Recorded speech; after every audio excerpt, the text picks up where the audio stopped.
सखी सहेली।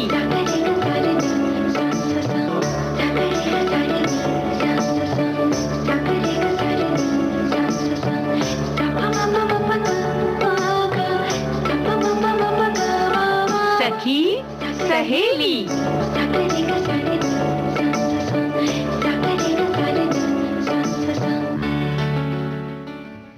सभी सखियों सहेलियों को रेणु चतुर्वेदी और मंजरी वर्मा का नमस्कार। भाई आजकल जो है ना कि वैसे तो कहते हैं कि जब भी हम घर से निकले तो हमारे साथ में ना सारी चीज़ें होनी चाहिए, और ख़ास तौर से जैसे मोबाइल है और आपके पास आपका एटीएम कार्ड है, तो अब लगता है कि पर्स न भी हो तो चल जाता है काम, है ना? बिल्कुल। नहीं तो पहले ऐसे परेशान होते थे कि अरे घड़ी नहीं है तो अरे ये नहीं है तो पैसा नहीं है। अब ऐसी कोई दिक्कत नहीं है, अगर आप किसी वजह से भूल जाए तो आपको घबराहट नहीं होती, है ना? मोबाइल पास है तो सबसे बड़ी जैसे लगता है अपने पास ताकत है, किसी से भी हम जुड़ सकते हैं, किसी से जुड़ सकते हैं। बहुत सारे हमारे कॉन्टेक्ट्स होते हैं तो हम उनको कोई इमरजेंसी में हम उन्हें कॉल करके बुला भी सकते हैं। बिल्कुल। और वहीं कुछ अगर भुगतान करना है, पैसा नहीं है तो बड़े आराम से हम भुगतान भी कर लेते हैं। तो कुछ इस तरीके की चीजें आ गई हैं कि पहले जिन चीजों से घबराहट होती थी, हमारा विश्वास डोल जाता था कि अरे अब हम कैसे जाएंगे, रिक्शे वाले को पैसे कैसे देंगे, ट्रेन का टिकट कैसे खरीदेंगे, तो अब ये समस्या नहीं है। अब हमारे लिए मतलब हम सहारा हम किसी और चीज का ढूंढने लगे, जैसे कि जी बिल्कुल। और जो जिसको नहीं आता था ये सब चीज चलाना, वो भी धीरे धीरे सीख गए। जो बहुत बुजुर्ग हैं जिनको नहीं आता है, बिल्कुल, वो अपने बच्चों से एक दूसरे से पूछ के भी सीख गए हैं। तो ये अच्छी टेक्नोलॉजी है जो हम सब लोग सीख रहे हैं, अपना रहे हैं। अपना रहे हैं, और सीखना तो हमेशा चाहिए ही चाहिए। बिल्कुल। और जब ये सारी चीजें हम सीख लेते हैं तो वाकई जो हमारे में एक विश्वास जो है वो हर वक्त जरूरी होता है, वो एक आ ही जाता है अपने आप के। अच्छा, बड़े आसानी से हम चला लेंगे, कोई दिक्कत नहीं है। किसी को संदेश करना है, कुछ और चीज साझा करनी है, कुछ ढूंढना है उसमें, और क्या कहीं भुगतान करना है, तो बड़े आसानी से हो जाता है ना। और रेणु जी, जो अपने ऊपर विश्वास करते हैं वो बहुत सारे काम आराम से कर लेते हैं। उनको किसी के हाँ या नहीं की स्वीकृति की जरूरत नहीं होती है, और ना तो उन्हें किसी को खुश करने की जरूरत होती है। पहले तो आप अपने विश्वास से ही अपना काम करें तो सामने वाला धीरे धीरे समझेगा, तो वो खुद ही खुश होगा। बिल्कुल। तो अपने अंदर आत्मविश्वास होना बहुत जरूरी है। और इसके लिए ये बहुत जरूरी है कि जो भी आपको आता है पहले उसको बहुत अच्छी से उसमें आप कहना चाहिए ना कि उसमें आपकी जो पारंगत होना चाहिए, आपको दक्षता होनी चाहिए। जो भी आप में खूबी है या जो भी गुण आता है, जिसको सामान्य तौर पर हम कह सकते हैं कि ये हमें आता है, तो उसमें लेकिन आपको फिर पारंगत होना चाहिए। कोई भी ऐसा ना हो कि कोई उंगली उठा सके। सबसे पहली बात तो ये है। और वहीं अगर कहीं कुछ गलती हो जाए तो उसको आप स्वीकार करके आगे बढ़ें, न कि हर बार आप अपराध बोध में बैठे रहें कि अरे ये हो गया। तो जो भी आपका और विश्वास जो है आपके अपने ऊपर, वो हिल जाता है, क्योंकि हमको पता होता है अपने ऊपर, हमें विश्वास होता है कि हम कितना काम, कौन सा काम किस तरीके से कर सकते हैं। उसके लिए हम तैयारी किस तरह से शुरू करें। शुरुआत जो होती है किसी भी काम को करने की, उसके लिए आपको बहुत सावधान रहना पड़ता है, और आपको बहुत मंथन करना पड़ता है कि हम सही शुरुआत करें। हाँ, तैयारी तो बहुत जरूरी है। आत्मविश्वास के लिए तैयारी तो इतनी जरूरी है कि एक टूल की तरह है। हमारा अस्त्र शस्त्र तो वही है कि हम जैसे कि रसोई में जाते हैं और आपके पास गैस जलाने के लिए लाइटर ही ना हो तो आप क्या करेंगे। वैसे ही जिंदगी में आगे बढ़ने के लिए आत्मविश्वास इसी तरीके की एक बहुत आवश्यक चीज है कि जब भी आप कुछ करने जा रहे हैं तो उसकी तैयारी बहुत जरूरी है। और कोई भी काम हो उसका अगर आपको पूरा ज्ञान है तो जाहिर है कि आत्मविश्वास अपने आप बढ़ जाता है, उसमें इजाफा होता है। तो बेहतर है कि जो भी करने जाएं उसकी सब चीज़ पता होना चाहिए।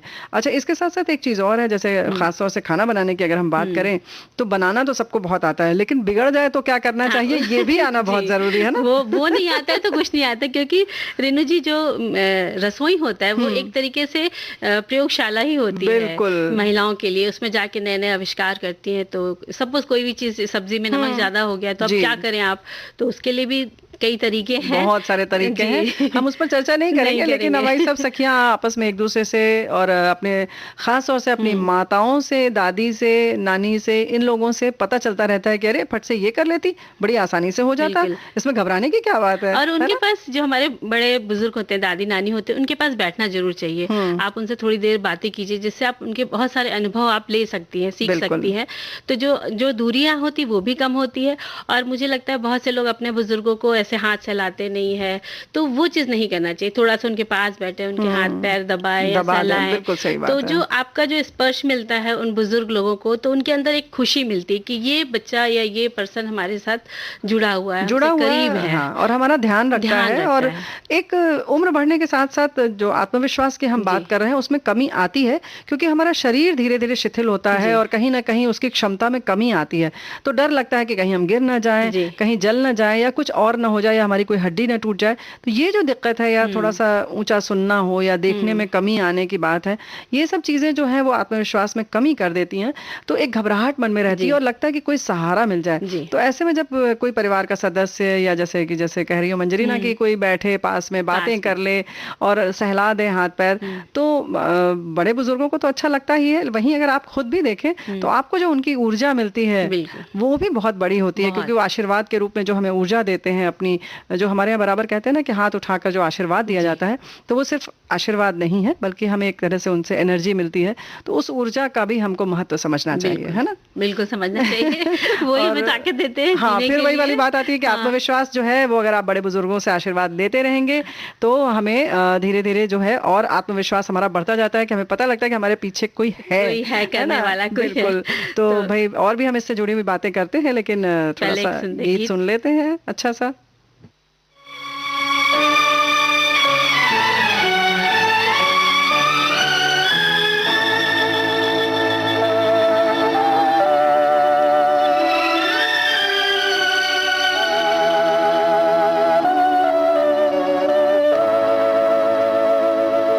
मैं तो तुम संग नैन मिला के हार गई सजना, हार गई सजना। मैं तो तुम संग नैन मिला के हार गई सजना,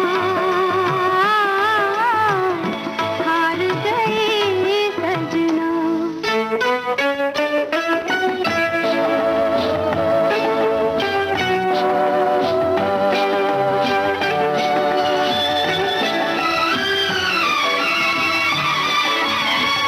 क्यों झूठे से प्रीत लगाई, क्यों छले को मीत बनाया, क्यों आंधी में दीप जलाया। मैं तो तुम संग नैन मिला के हार गई सजना, हार गई सजना।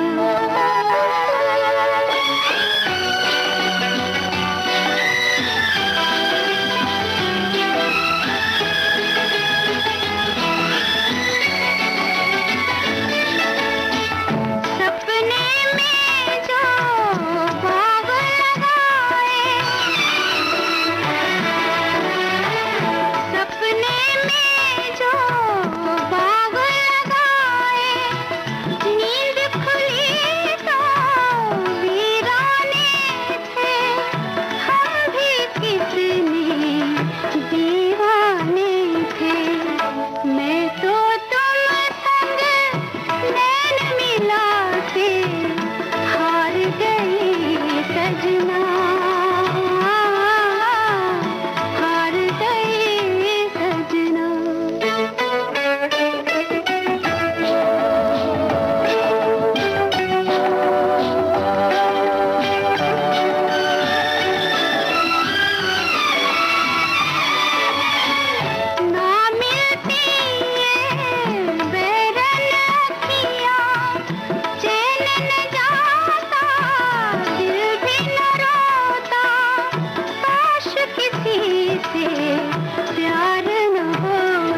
अपनों से हारना तो अच्छा लगता है, लेकिन अभी जिंदगी जो है ना वो भी एक तरीके से युद्ध का मैदान जैसी हो जी गई है, और लोग सोचते हैं कि कहीं से भी हम हारे नहीं, जी है ना? बिल्कुल, और हारना चाहिए भी नहीं, क्योंकि हम जब एक दूसरे के साथ काम कर सकते हैं, काम करते हैं, तो जी। कोई ना कोई आपसे आगे होगा या कोई आपके बराबर होगा, कोई आपसे पीछे होगा, लेकिन आप किसी से एक कहते हैं ना कंपटीशन या प्रतिस्पर्धा मत कीजिए। उससे क्या होता है कि आप विचलित हो जाते हैं। वो आगे आपसे जा रहा है तो आप परेशान होने लगते हैं कि अरे वो आगे चला गया, मैं पीछे रह गया। तो जो तनाव की स्थितियां आप अपने अंदर यहीं से उत्पन्न यहीं होती से हैं। उत्पन्न होती हैं।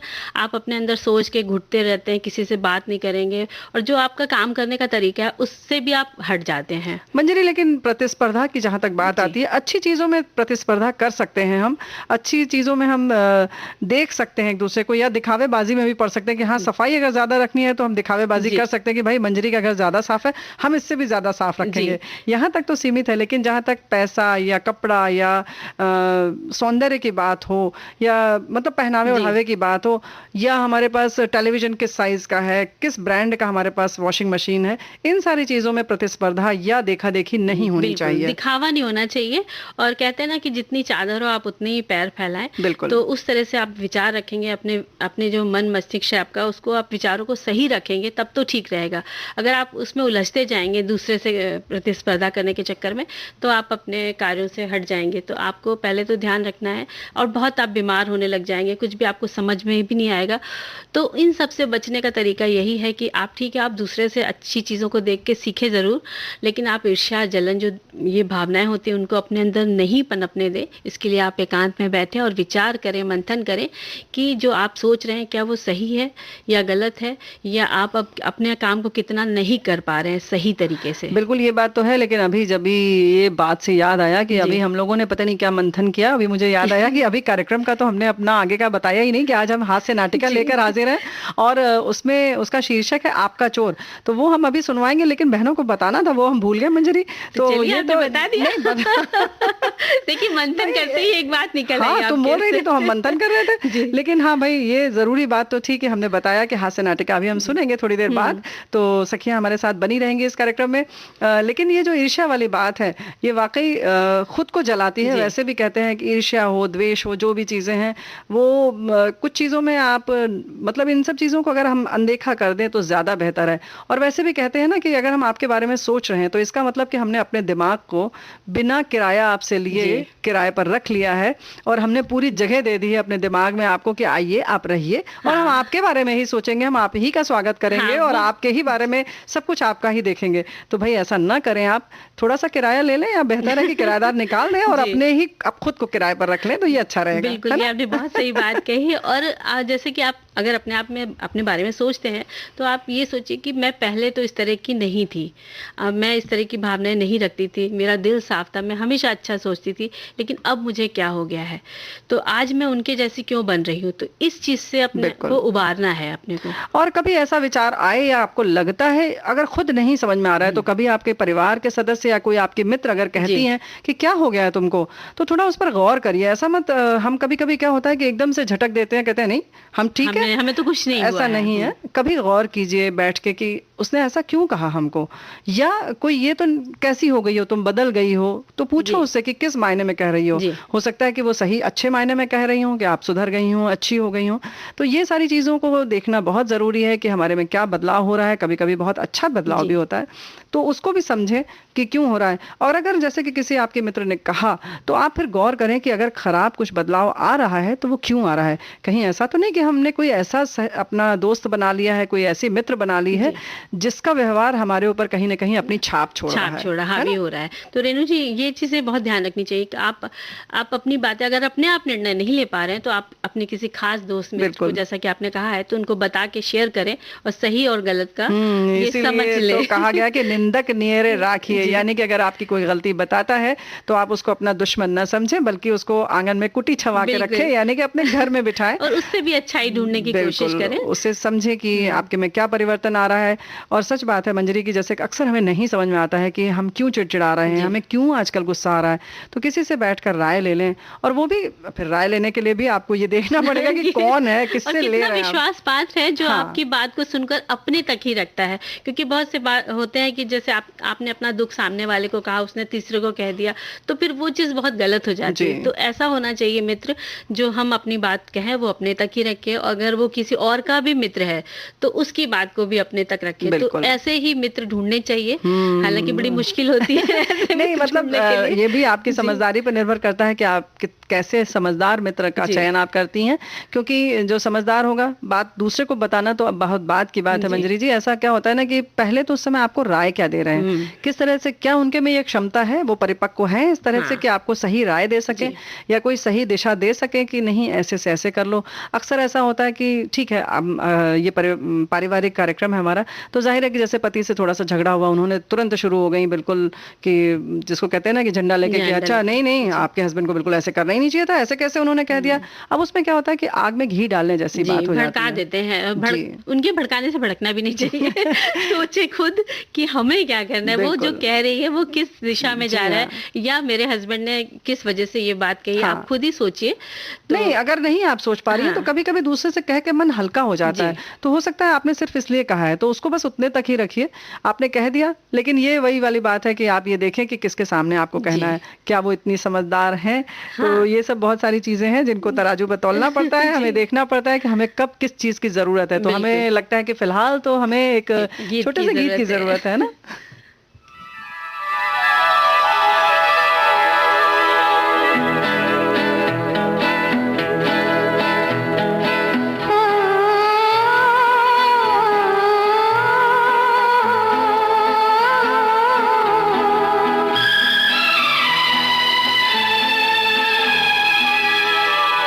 पुकारो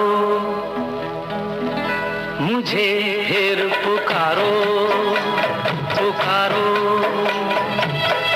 मुझे फिर पुकारो, मेरे दिल के आईने में जुल्फे आ सवारो। पुकारो मुझे फिर पुकारो, पुकारो मुझे फिर पुकारो, मेरी जुल्फों के साए में आज की रात गुजारो। पुकारो मुझे फिर पुकारो।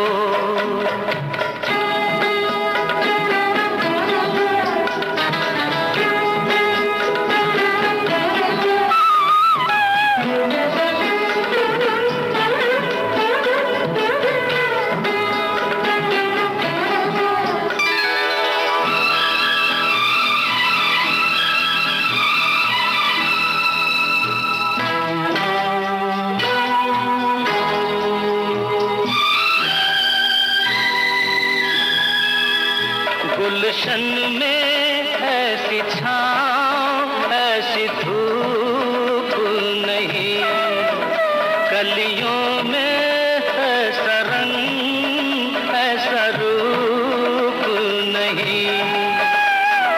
जाओ मेरे यार सा भूल कोई लेके आओ बहारो। पुकारो मुझे फिर पुकारो, पुकारो मुझे फिर पुकारो।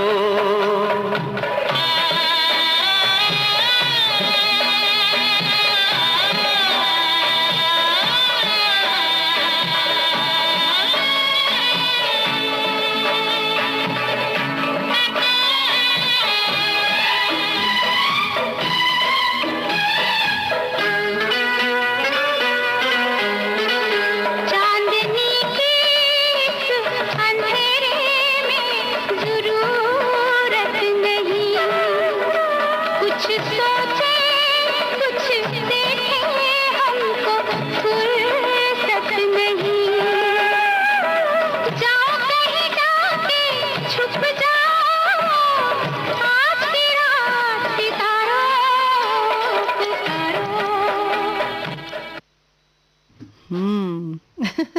ये सारी चीजें जो हैं, गीत तो वाकई बहुत अच्छे लगते हैं। और हम आज सफल महिला के बारे में भी तो बताएंगे ना मंजरी बिल्कुल जी? बताएंगे। और उससे पहले हम लोग बिल्कुल, सफल महिला के बारे में हम जरूर बताएंगे सखियों। आपको पता है कि आज शुक्रवार है और हम बताएंगे, लेकिन उससे पहले हमने जैसे कि कार्यक्रम के बीच में आपको बताया कि हम झलकी भी सुनवाएंगे, या कि जी। थोड़ा सा हंस लिया जाए, है ना। तो झलकी प्रस्तुत है और झलकी का नाम है आपका चोर। ये आज सुनते हैं हास्य नाटिका आपका चोर। लेखक हैं हसरत आवारा और निर्देशक हैं सलामतुल्ला।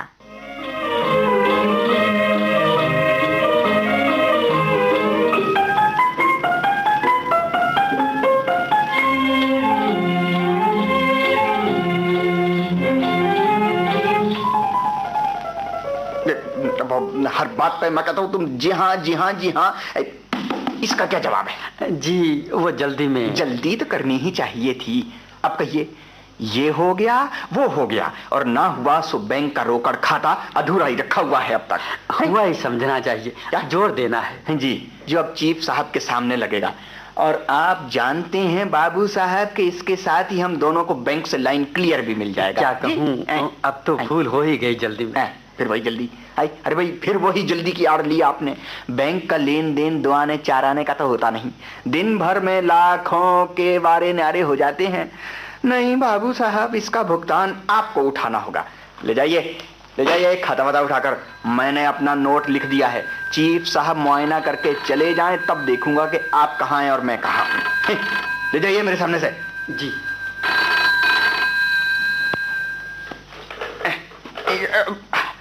हाँ, नमस्ते जी, नमस्ते। हाँ, बहुत अच्छा, मैं तो तैयार बैठा था। जैसी आपकी मर्जी। चपरासी, देखो वो बड़े बाबू से कह दो चीफ साहब आज नहीं आएंगे, समझे? हाँ, चलिए, अच्छा हुआ खाते की बलाई टल गई।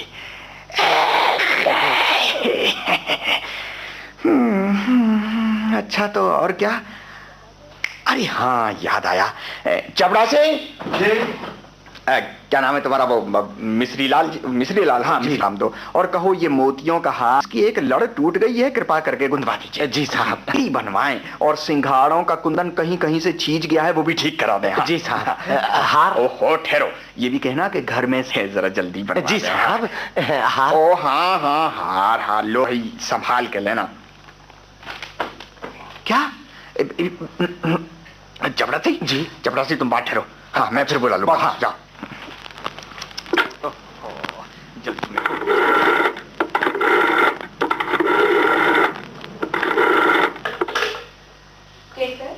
केसर भाई, वो केसर मैं बोल रहा हूँ ऑफिस से। हाँ, तुम अकेली हो? हाँ। अकेली हो? मैरी तो नहीं? मैरी घंटा भर की छुट्टी लेकर अपने घर गई है। क्यों? भाई जल्दी मत करो तुम। ननकू चौकीदार कहाँ है? मैरी चौकीदार, उसे मैंने चिट्ठी लेकर पिताजी के पास भेजा है। ओह, पिताजी के पास भेज दिया। कोई है? नहीं तो? बेडरूम की खिड़की? हाँ भाई, वो मेरा मतलब है जो सड़क सब हो गया। कहिए ना, क्या हो गया? सुनते सुनते कान भर गए यहाँ। भाई तुमने अपना मोतियों का हार कहिए ना। हाँ। चुप क्यों हो गए? मेरा हार वो तुमने गुंदवाने के लिए दिया था ना? फिर? भाई केसर केसर कुछ कहिएगा भी, जाता रहा, खो गया। ओहो भाई, वो मेरा मतलब है कि वो भूले से मेरे बेडरूम में मेज पर ही रह गया। अच्छे हैं आप। इतनी सी बात के लिए आपने इतनी लंबी भूमिका रखी कि मैं तो घबरा गई। भूमिका की बात नहीं केसर, बेडरूम की खिड़की खुली है, मेहरी नहीं है, चौकीदार बाहर गया है और घर में तुम अकेली हो। आप वही कहानी दोहराने लगे। काम की बात करिए। काम ही तो आज नहीं बना केसर। भाई मैं तो तुमसे बहुत शर्मिंदा हूँ। इसमें शर्माने की क्या बात है? आज नहीं, कल सही। अरे भाई, कल की कल होगी, मैं इतनी देर से बेकल हूँ।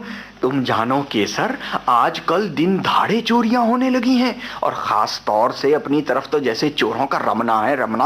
आंखों का सुरमा पार कर दें और किसी को कानो कान खबर ना हो। हाँ, आप घबराए नहीं, मैं हार उठाकर रखे देती हूँ, खिड़की भी बंद कर दूंगी, बस। और कुछ? हाँ, इतना और सुन लो। हाँ। केसर, केसर, अरे केसर, बोलती क्यों नहीं? केसर, अरे चुप क्यों हो गई? चुप हो गई? हो गया, कुछ ना कुछ जरूर हो गया। क्या करूं? क्या करना चाहिए? चपरासी, चपरासी जी, इधर आओ। सुनो, हमें क्या करना चाहिए? हैं? अच्छा अच्छा, तुम जाओ जाओ जाओ। मगर सुनो सुनो सुनो, बड़े बाबू को भेज दो। हाँ, भेजो भेजो भेजो। अरे नहीं नहीं, तुम जाओ, मैं आप जाता हूँ। चलो जाओ जाओ।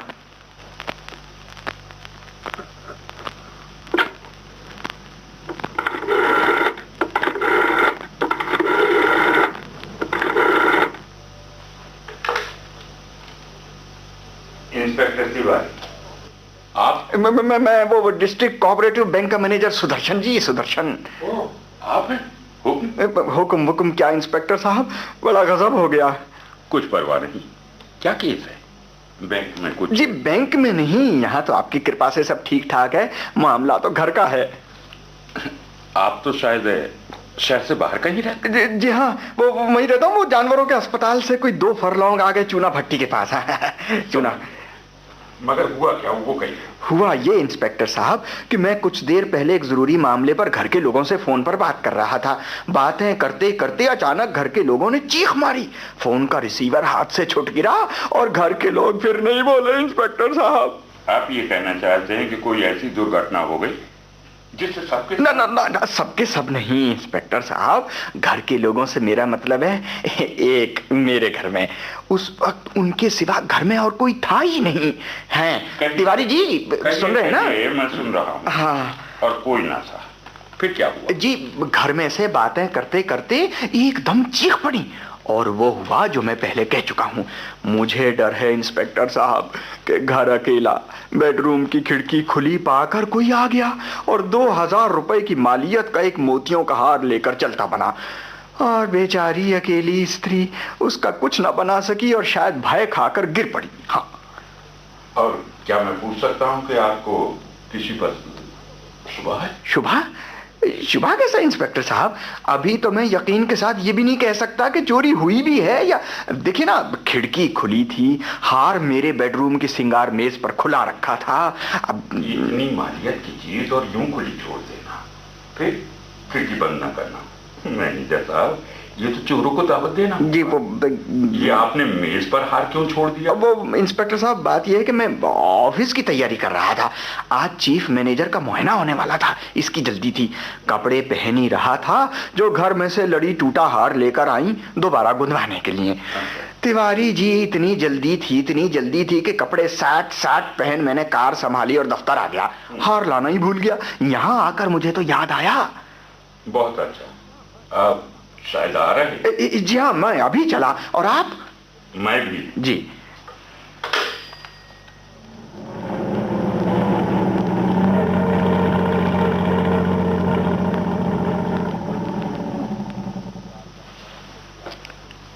कार यहां दरख्तों की आड़ में छोड़ दो और तुम लोग जैसा हम हुक्म दें वैसा करो।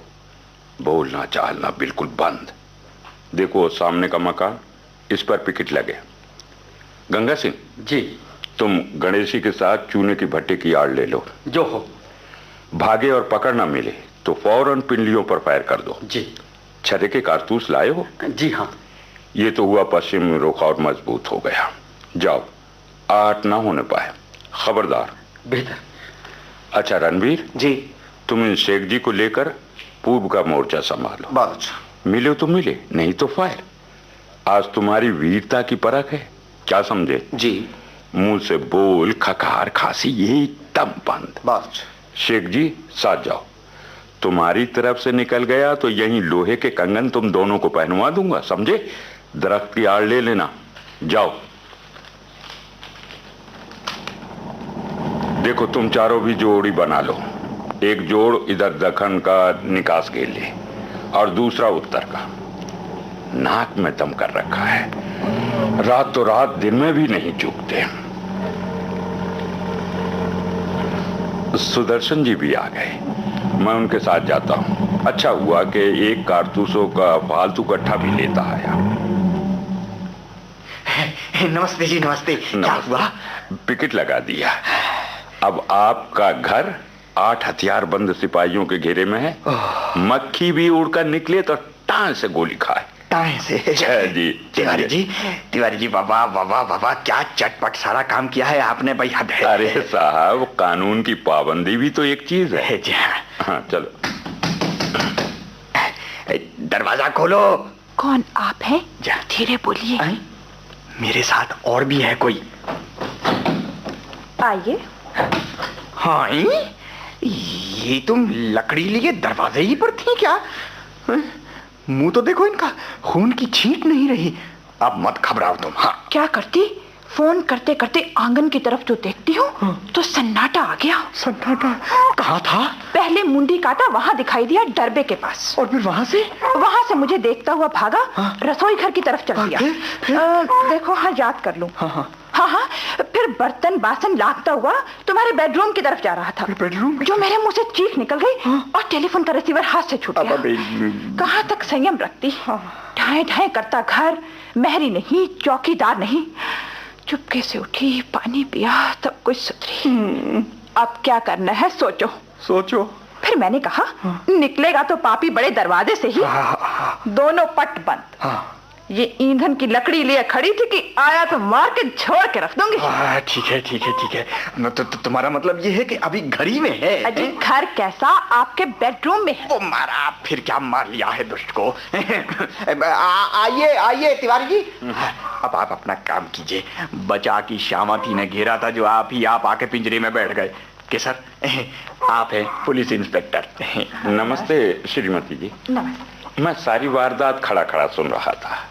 अब आप चिंता ना करें। ना, बिल्कुल नहीं। आपका चोर गठा नहीं, इस इलाके में शांति हो जाए। अरे साहब, ये कोई 1-2 वारदातों का मुआयना नहीं है। हम तो कोई 2 बरस से इसकी खोज में थे। अब आप ही यहीं रहें। आइए सुदर्शन जी। इंस्पेक्टर साहब, वो देखिए ना, वो बात दरअसल ये है कि आगे तो कोई जीवट का आदमी रहना चाहिए। आप ही बढ़िए। ठहरिए, तमंचा संभाल। तमंचा ले लीजिए। समय कहकर नहीं आ रहा। तिवारी जी, इनके बेडरूम में जो सोफा पड़ा है वहां तक मैंने देखा था। श्रीमती जी, अब अपने सामने देखिएगा। आइए सुदर्शन। आइए। कमरा तो खाली है, और इतने नीचे सोफे के तले चोर तो चोर का बच्चा भी नहीं छुप सकता। लेकिन तिवारी जी, क्या हर्ज है, झुक के देख तो लीजिए। मैं रिवॉल्वर लिए तैयार खड़ा हूँ। अच्छा, आप झांकिए।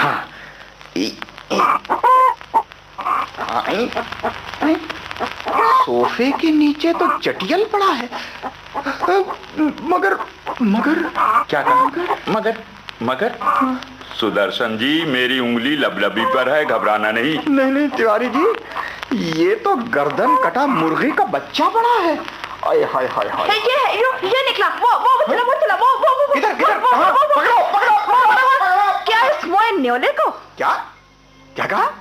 न्योला? नहीं सुदर्शन जी, आपका चोर। और ये लीजिए अपना हार।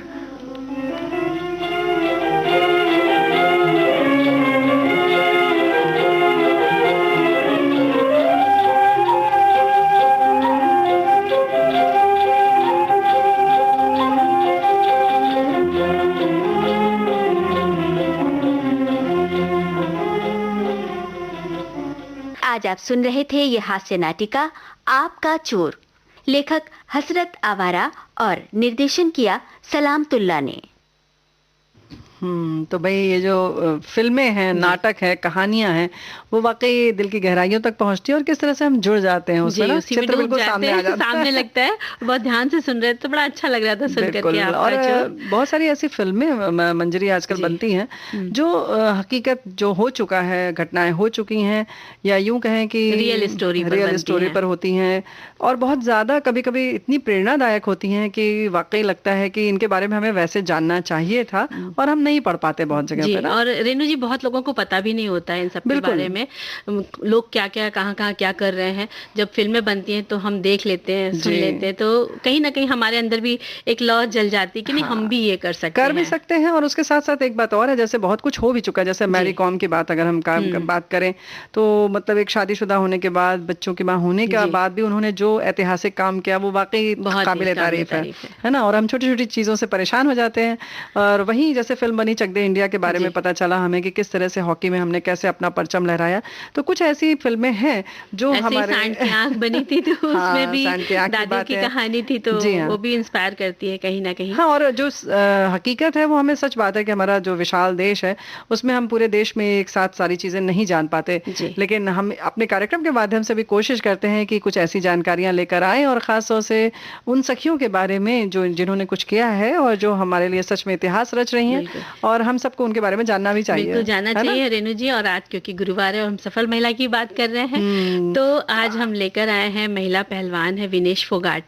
और कहते हैं ना कि हम अपने बच्चों को सब कुछ सिखाते हैं, लेकिन एक समय ऐसा होता है कि मतलब बेटियों पर ज्यादा कोई ध्यान नहीं देता था एक, तो उस समय अगर अपनी बेटियों को आगे लेकर जाते हैं तो सारा समाज, सब लोग थोड़ा से खफा हो जाते हैं कि थोड़ा सा नहीं, बहुत ज्यादा से, खफा मतलब, होते हैं, और इस कदर खफा उन्हें होते पसंद हैं। नहीं आता है कि बिल्कुल, सिर्फ पसंद ना आए तो ठीक है भाई, हम अपने घर में बैठे हैं, ठीक है, परेशान हो रहे हैं कि पड़ोसी क्या कर रहे हैं, जी। लेकिन हकीकत तो ये है कि जब बच्चियों को बढ़ाने की, आगे पढ़ाने की, कुछ और इस तरह की, जैसे कि जहाँ कुछ पर भी- बेटियों को, हाँ, मुक्केबाज की जी। बात बनने की बात हो या कुछ और कुश्ती की बात हो, तो उसमें तो बिल्कुल मान लेते हैं कि ये तो मतलब बिल्कुल बर्बाद ही हो गई लड़की अगर जी। इस दिशा में गई तो, है जी, ना? क्योंकि वहां पर हमेशा पुरुष वर्ग ही आगे रहता है, कुश्ती उन्हीं का ही वो समझा जाता है, क्योंकि लेकिन मानते हैं कि इसमें ताकत की जरूरत होती है, और लड़कियों को हमेशा कमजोर समझा जाता है क्योंकि सॉफ्ट समझा जाता है। हाँ, लेकिन तो ये नहीं ऐसे- सोचते कि लड़की को लड़की से ही लड़ना, लड़के से नहीं लड़ना। जी।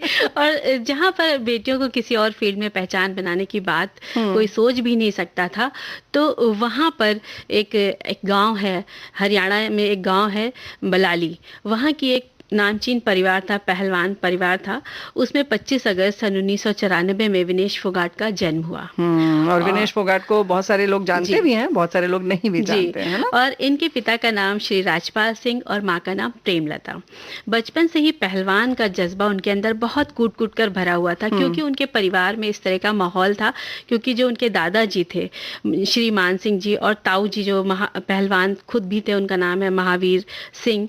महावीर सिंह जी को तो आपने फिल्मों में देखा, दंगल फिल्म में हम सब ने, हम यहाँ बता दें अपनी सखियों को कि दंगल फिल्म में उन्हीं की ये बेटियों पर कहानी है, और उन्हीं की ये चाचा की लड़कियां हैं, लड़की है विनेश फोगाट, तो इनके बारे में हम बात आपसे कर रहे हैं ना? जी बिल्कुल, उन्हीं की बात कर रहे हैं। और विनेश फोगाट की जो बहन है, जिनके बारे में आपने बोला कि गीता और बबीता फोगाट, ये भी बहुत फेमस पहलवान थी, इन्हीं पर ये दंगल फिल्म बनी, बिल्कुल। जैसा और कि किस तरह आपने से कहा। लेकिन संघर्ष करके आगे बढ़ी हैं, और किस तरह से उनके पिता ने सोचा कि क्यों ना इन बेटियों को ही बेटे जैसे बना लें, तो ये सोचना पड़ा, तो क्यों नहीं हम शुरू से ऐसा सोचते हैं। बिल्कुल। और उन्होंने उनके, क्योंकि परिवार में था ही ये प्रोफेशन, ही उनका पहलवानी का शौक था, तो उन्होंने कहा नहीं, हम अपनी बेटियों को इसी फील्ड में डालेंगे। बिल्कुल। और जो महावीर सिंह जी थे, उन्होंने अपनी बेटियों के साथ साथ विनेश फोगाट को भी इसकी कोचिंग देनी शुरू करी, और वो ही उसके कोच भी रहे। जी।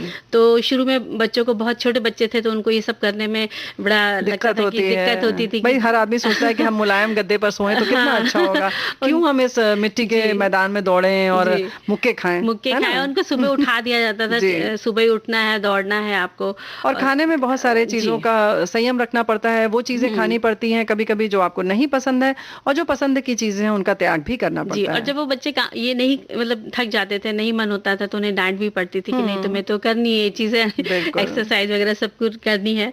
एक तो निश्चित समय पर उठना पड़ता है, बहुत ज्यादा सुबह जल्दी उठना पड़ता है, और उतना शारीरिक श्रम जो है, दौड़ना भागना और जो एक्सरसाइज है उसके से जुड़े हुए बहुत सारे व्यायाम हैं जो शरीर को तकलीफ देते हैं, वो भी करना पड़ता है। बिल्कुल। और जो विनेश फोगाट थी, इन्होंने फिर समझ लिया कि नहीं, अब तो मुझे ये करना ही, तो उसने इस फील्ड के लिए जो कठिन परिश्रम था, उसने बहुत उससे मन से किया, अनुशासन से किया, और ये सब धीरे धीरे करते करते उनको खुद को अच्छा लगने लगने लगा कि नहीं, हम भी कुछ बन कर ही सकते जाएंगे, हैं। कर और एक सकते हैं। क्या होता है स्थानीय स्तर पर भी जब आपकी एक पहचान बनने लगती है, जब आपके लिए तालियां बजने लगती हैं किसी मैदान में, तो वाकई लगता है कि एक उत्साह बढ़ता है और मन करता है कि ठीक है, हमारी जो तपस्या है वो सार्थक हो गई, तो हम थोड़ी सी और कर सकते हैं बिल्कुल। और तपस्या, है ना? इससे क्या हुआ कि वो बहुत सारे जो पहलवान प्रतियोगिताएं होती हैं, प्रतियोगिताएं उसको वो जीतती देने चली लगी, गई। जीतती हाँ। चली गई अपने हिम्मत और हौसले के बल पर। और उन्होंने बहुत सारे टेक्निक्स भी, गुरु जो जी हाँ। वो भी गुर भी वो सीख तो लिए बहुत जरूरी पहलवानी है। के। और इस तरह करते करते वो देश में अपना, उनकी एक पहचान बन गई, बहुत सारी चीज़ें वो आगे करने लग गई। और सन 2013 के कॉमनवेल्थ गेम्स कुश्ती में उन्होंने कई पदक जीते जी। और अपना खूब नाम कमाया। और इसके बाद भारतीय पहलवान विनेश फोगाट ने वारसा में पोलैंड ओपन कुश्ती टूर्नामेंट में शानदार उन्होंने प्रदर्शन किया। और जो महिलाओं के 53 किलोग्राम भार वर्ग उठाना था, उसमें उन्होंने स्वर्ण पदक जीता। और इस तरह का जो 53 किलो के भार को उठाने वाला था, उन्होंने 3 बार इस तरह के कंपटीशन में भाग लिया और तीनों बार उन्होंने स्वर्ण पदक जीता।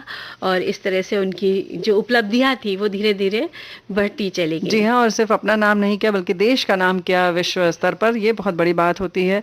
और खास तौर से जब बेटियां इस तरह से निकलती हैं तो अच्छा लगता है, परिवार को भी अच्छा लगता है और हम सबको अच्छा लगता है। अच्छा लगता है। और तिरंगा जब फहराता है और जनगण मन जब बजता है तो वाकई हम तो सिर्फ टेलीविजन के माध्यम से देखते हैं, तब हम इतने रोमांचित हो जाते हैं। और जिस धावक हो, चाहे कोई भी खिलाड़ी होता है, जिस वक्त वहां पर पोडियम पर चाहे वो स्वर्ण के लिए, चाहे वो रजत के लिए या कांस्य के लिए जब खड़े होते हैं, तो वाकई एक जो फक्र से सीना चौड़ा होता है, वो बात ही अलग होती है। बिल्कुल। और रेनू जी, इसी तरह विनेश फोगाट ने ग्लासगो में 2014 के राष्ट्रमंडल खेलों में स्वर्ण पदक भी जीता। और उनके करियर का टर्निंग पॉइंट जो था वो सन 2016 के राष्ट्रमंडल खेलों से रहा।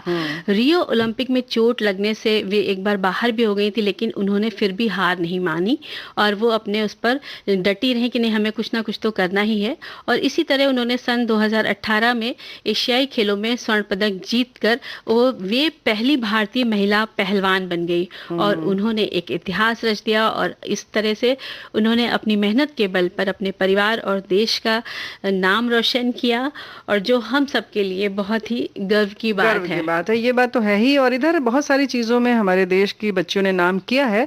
और खास तौर से जब कुश्ती या भारोत्तोलन की बात होती है, वजन उठाने की बात हो, कुश्ती हो, तीरंदाजी हो या मुक्केबाजी हो, ये सारी चीजें कुछ इस तरीके की हैं कि इसमें संघर्ष तो है, उसके साथ साथ जोखिम भी बहुत सारा है।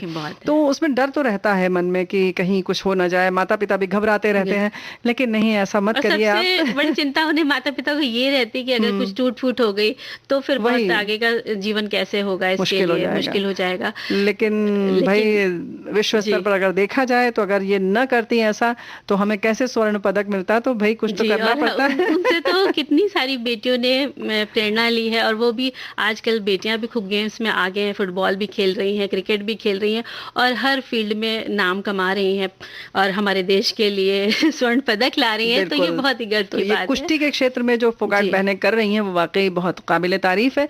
लेकिन इसके साथ साथ एक बात और है कि पहले जैसे कहते थे ना, कि हम यहाँ पर कहना चाहेंगे, पहले कहते थे ना, पढ़ोगे लिखोगे तो होगे खराब। तो अब ऐसा नहीं है, पढ़ोगे लिखोगे तो बनोगे नवाब वाली बात बिल्कुल अब सार्थक हो रही है। और हम उस पर ध्यान देना चाहिए, हमें बच्चों को भी खिलाना चाहिए। बहुत सारे क्षेत्र हैं, बहुत सारे और खेल भी निकल आए हैं जिसमें कि हमारे देश ने अपना परचम लहराया है। और उसमें बहुत अच्छे यूं कह सकते हैं कि प्रशिक्षण स्थल भी बन गए हैं, बहुत सारे ऐसे इंस्टीट्यूट बन गए हैं जहां आप सीख सकते हैं जाकर। पहले बहुत सारे ऐसे जिम्नास्टिक वगैरह में हमारे बच्चे थे, लेकिन कहीं ऐसा था नहीं कि उन्हें प्रशिक्षण दिया जाए। तो हमारा शासन, प्रशासन, सरकार बहुत कुछ कर रही है, जरूरत है कि हम उसमें, लेकिन अभी भी उतनी संख्या नहीं है जितनी होनी चाहिए। तो अपने बच्चों को उत्साहित करें और बहुत सारी और विनेश फोगाट बनाएं अपने घर से, है ना। और ये सब तो हमारी सखियां करेंगी, लेकिन हम अभी एक गीत सुनवाते हैं कार्यक्रम में।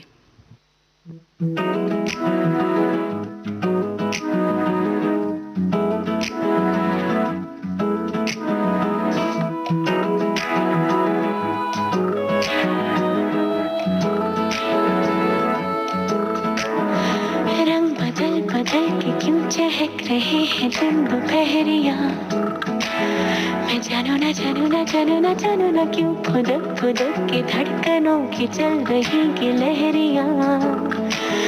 मैं जानू ना जानू ना जानू ना जानू ना रंग बदल बदल के क्यों चहक रहे हैं दिन दोपहरिया। मैं जानू ना जानू ना जानू ना जानू ना क्यों फुदक फुदक के धड़कनों की चल रही गिलहरियाँ।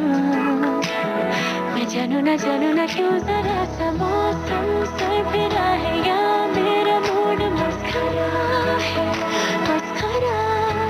जो जायका मनमानियों का है वो कैसा रस भरा है। मैं जानू ना क्यों हजार गुलमोहर से भर गई है ख्वाहिशों की टहनियाँ। मैं जानू ना क्यों फुदक फुदक के धड़कनों की चल रही गिलहरियाँ। मैं जानू ना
धड़कनों की चल रही गिलहरियाँ। मैं जानू ना क्यों जरा सा मौसम सरफिरा है या मेरा मूड मस्खरा है जो जायका मनमानियों का है वो कैसा रस भरा है। मैं जानू ना क्यों हजार गुलमोहर से भर गई है ख्वाहिशों की टहनियाँ। मैं जानू ना क्यों फुदक फुदक की धड़कनों की चल रही गिलहरियाँ। मैं जानू ना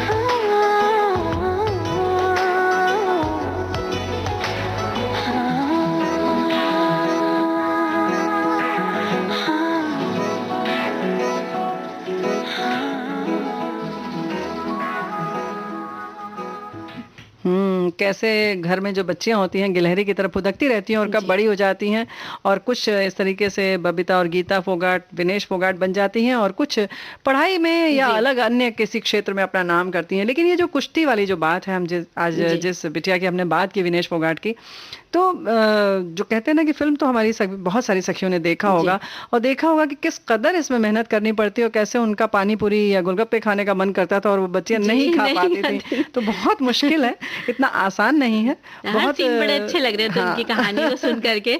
हमने उन्हें देखा तो नहीं, लेकिन हम कहानी के माध्यम से जुड़े थे तो बहुत अच्छा लगता था कि बस अच्छा लगता था, लेकिन अगर खुद जीना हो तो कितना मुश्किल है।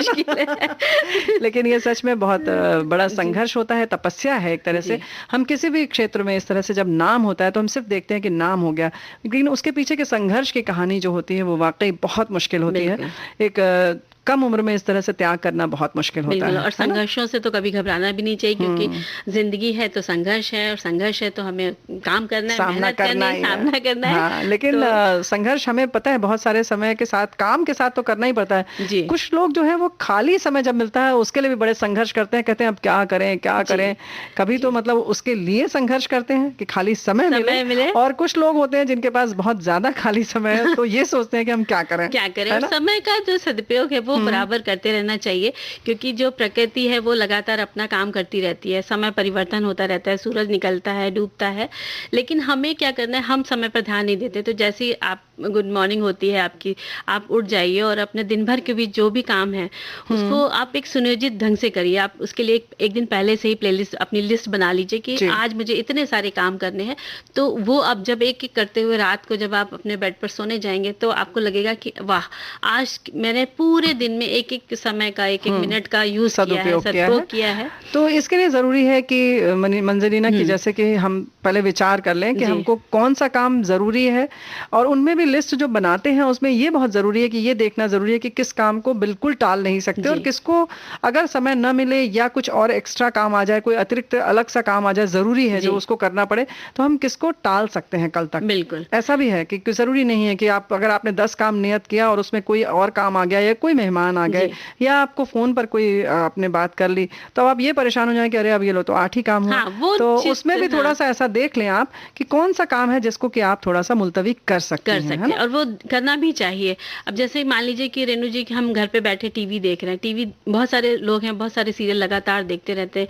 लेडीजों को भी बहुत शौक होता है, महिलाओं के सीरियल आ रहे हैं तो वो बहुत देखती रहती हैं, लेकिन उस समय उनका बनते ही इसीलिए कि देखा जाए ना, तो कैसे नहीं देखेंगे, इतने पैसे खर्च होते हैं, घर में टेलीविजन लगवाया, हर महीने हम पैसे दे रहे हैं। हाँ, लेकिन क्या होता है कि जो देखने के साथ साथ बहुत सारे ऐसे काम होते हैं जो पेंडिंग हो जाते हैं और आप कर सकते हैं। तो मेरा कहने का मतलब ये है कि अगर आप कोई चीज देख रहे हैं लगातार, तो आप उसमें आप कुछ चीजें अपने काम के लिए आइए। जैसे आप बैठे बैठे आप शाम की खाने की तैयारी भी कर सकते हैं, सब्जी वगैरह काट करके साफ कर सकती हैं, दाल चावल अगर साफ करना है तो कर लें, काम कर सकती हैं।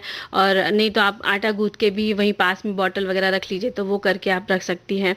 और जो आप अपने कपड़े भी तहा सकती हैं, कपड़े प्रेस भी कर सकते हैं कि चलिए आप देखते देखते अपने कपड़े प्रेस कर लिए। बिल्कुल सही। हाँ, और अगर जैसे आपके कुछ बटन या ब्लाउज के या किसी भी कपड़े के कुछ टूट फूट हो गई, कट फट गया है, तो आप उसको सिलाई कर सकती हैं। बहुत सारी लेडीजों को शौक होता है कि उनके पास साड़ियों को फॉल लगाने का भी शौक होता है, तो समय नहीं मिलता है, तो आप उसी समय वो फॉल भी लगा के भाई अगर लेकिन शौक नहीं है तो शौक पाल भी सकती हैं, और उसका शौक रखिए, क्योंकि फॉल लगाना बहुत आसान है और आप टेलीविजन देखते हुए आराम से लगा सकती हैं, क्योंकि उसमें कोई बहुत ज्यादा कौशल की जरूरत नहीं है, कोई बहुत खास कुशलता नहीं चाहिए, सीधे सीधे उसमें गुलन करना होता है, तो आप बैठे बैठे कर सकती हैं। और कभी कभी कुछ गलत फॉल अगर आपके लग गए हो तो सिलाई खोलना ज्यादा आसान है, तो जब आप धारावाहिक देख रहे हो तो वो भी कर सकती हैं। बहुत सारे ऐसे काम है, वो सब मतलब उन समय में आप बहुत सारी चीजें कर सकती है, तो समय का सदुपयोग करना हर इसमें मंजरी एक बहुत मजेदार बात अपना वाकया है, मुझे याद आता है कि क्या होता है कि कुछ लोग तो बिल्कुल खाली नहीं बैठते,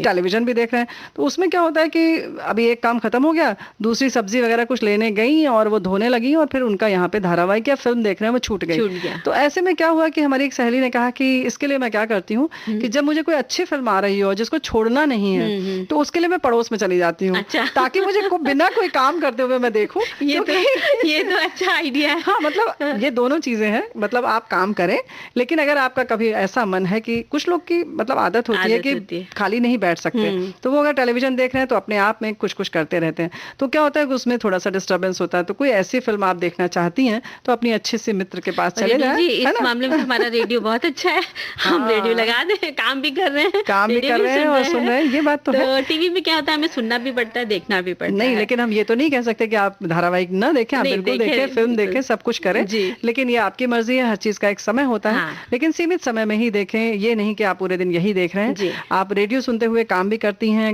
और रेडियो भी सुनती रहती हैं, और कई काम एक साथ हो जाते हैं इसमें, तो ये तो खूबी है हमारे रेडियो की। और इसीलिए हम विविध भारती से खास तौर से सिर्फ और सिर्फ ढेर सारे प्यारे प्यारे गीत लेकर आते हैं आपके लिए, और इसी तरह से आप कार्यक्रम सुनती रहिए और अपने काम भी करती रहिए जी। और इसी तरह क्या होता है, जब हम नेट सर्फिंग करते हैं मोबाइल में, कुछ लोगों को मोबाइल की बहुत ज्यादा होता है आदत होती है, तो मोबाइल भी समय के अनुसार करें। आपके जो काम इम्पोर्टेंट है उनको पहले कर लें, बाद में आप मोबाइल के मैसेज वगैरह देख लें, चेक कर लें। तो इस तरह से कहने का मतलब ये कि आप अपने समय का सदुपयोग करना अपने आप से ही सीख सकती हैं। लेकिन फिलहाल हम समय का सदुपयोग जरूर करेंगे, इसके बारे में बात करते रहेंगे तो इस गीत के साथ जी।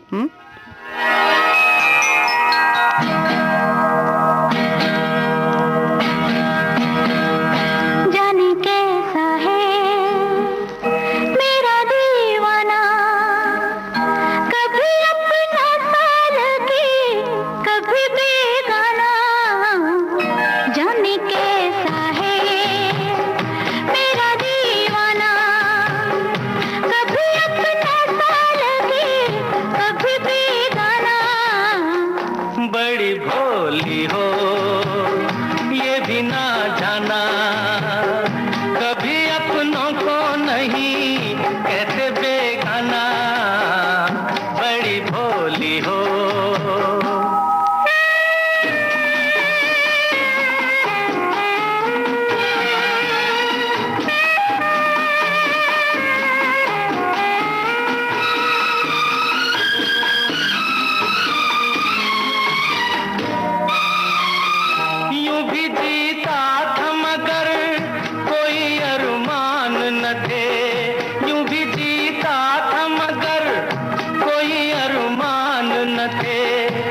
तलक आप मेरे दिल के मेहमान न थे, दिल के मेहमान न थे। तुमसे महका है मेरा वीराना, कभी अपनों को नहीं कहते बेगाना। जाने कैसा है मेरा दीवाना, कभी अपना सा लगे कभी बेगाना। जाने कैसा है। हो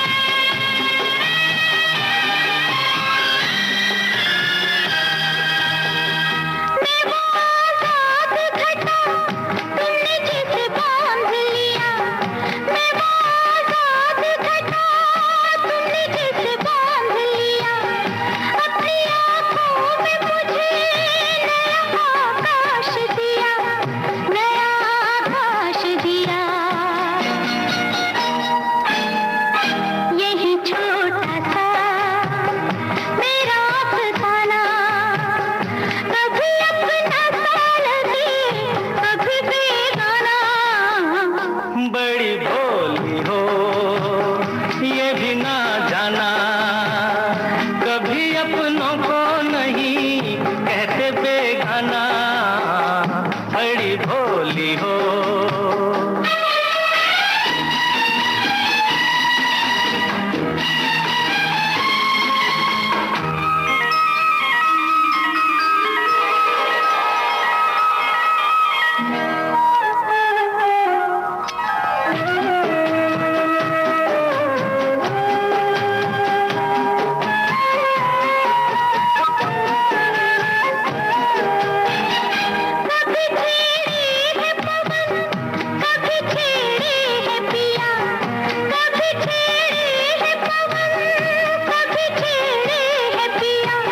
यही तो होगा सनम, तुमने जब प्यार किया, तुमने जब प्यार किया। मेरे पास आओ छोड़ो शर्माना, कभी अपनों को नहीं कहते बेगाना। जाने कैसा है मेरा दीवाना, कभी अपना सा लगे कभी बेगाना।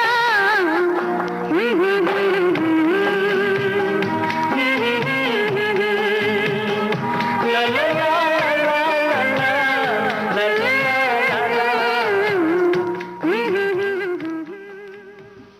भाई खाली समय में बहुत सारे काम होते हैं। जैसे हम लोग कह रहे थे ना कि हर वक्त टेलीविजन देखना ठीक नहीं होता है, क्योंकि आंखों में तकलीफ हो जाती है और पता भी नहीं चलता हमें।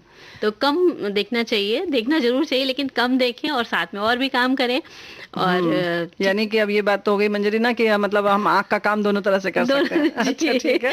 और कभी अगर आप देख भी रहे हैं, मतलब जैसे आपको न्यूज सुननी है, देखनी है, तो आप आंख आपकी दुख रही है तो आप आंख बंद करके लेट जाइए, आप सुन के कर लीजिए, काम चला लीजिए। लेकिन उसके साथ साथ एक बात और है कि अगर नहीं भी है, लगातार आप देख रहे हैं, लेकिन फिर भी एक बात और है जो हम लोग अक्सर इस कार्यक्रम में भी करते रहते हैं कि पलकों को थोड़ी थोड़ी देर में जरूर झपका लें, पानी पीते रहें। जैसे क्या होता है कि हम बहुत ज्यादा किसी चीज में अगर जुड़ जाते हैं, इतने ज्यादा या तो बहुत हॉरर फिल्म हो या बहुत मतलब ऐसा हो रहस्यमय हो, तो उसमें आप इतना जुड़ जाते हैं कि पानी वगैरह सब भूल जाते हैं और पलकी झपकाना भूल जाते हैं। और बच्चे जैसे आजकल मोबाइल में ऑनलाइन पढ़ाई कर रहे हैं या कुछ गेम्स खेल रहे हैं, तो उनमें ये बड़ी प्रॉब्लम आ जाती है कि अचानक उनको आंखों से पानी आना लग जाता है, लगातार देखते हैं। तो जो बच्चे लगातार कर रहे हैं तो उनको आप बीच में रोक भी दीजिए कि भाई थोड़ा कम करो इस्तेमाल, कम करो। और एक निश्चित कर लें कि थोड़ी देर बाद आपको थोड़ा सा रेस्ट करना है, आंखों को बंद करके 2 मिनट बैठना है, या थोड़ा सा गर्दन को इधर उधर घुमा लें। क्योंकि बैठते वक्त भी हमारा जो पोस्चर होता है कभी कभी इतना स्टिफ हो जाता है कि हमें पता ही नहीं चलता कि हमारी खुद की जो मांसपेशियां हैं हमने उनको एकदम अकड़ा लिया है। ज्यादा देर बैठ कर भी एक जगह पे आप काम नहीं करें, थोड़ी देर बैठे, थोड़ी देर आप चल के इधर उधर टहल के भी अपने काम को कर कमरे में ही आप 2-4 कदम इधर उधर चल लें। तो कुछ ऐसी चीजें हैं, एक्सरसाइज वगैरह हमने कार्यक्रम में योगा के माध्यम से बताई भी थी थी, योग गुरु ने भी बताया था कि थोड़ा वहीं पर अपने हाथों को, अपने गर्दन को, कंधों को, इन सबको बैठे बैठे भी थोड़ा सा आप व्यायाम जैसा कर सकती हैं और स्ट्रेच कर सकते हैं, बॉडी को पीछे अपने को ले जाएं, आगे कर लें। तो ये सब चीजें हैं जिनसे कि आप अपने शरीर का जो है ना सही ख्याल रख सकते हैं, बिल्कुल रख सकते हैं, लेकिन रखें भी, ये हमारा कहने का मतलब है। और हम समय तो देख ही रहे हैं, लेकिन कल तंबाकू निषेध दिवस है, इस पर भी हम कल बातचीत करेंगे और लेकर हाजिर होंगे सखी सहेली। आज सखी सहेली कार्यक्रम खत्म करने की हमें अनुमति दीजिए और इसी के साथ रेणु चतुर्वेदी, मंजी वर्मा का नमस्कार।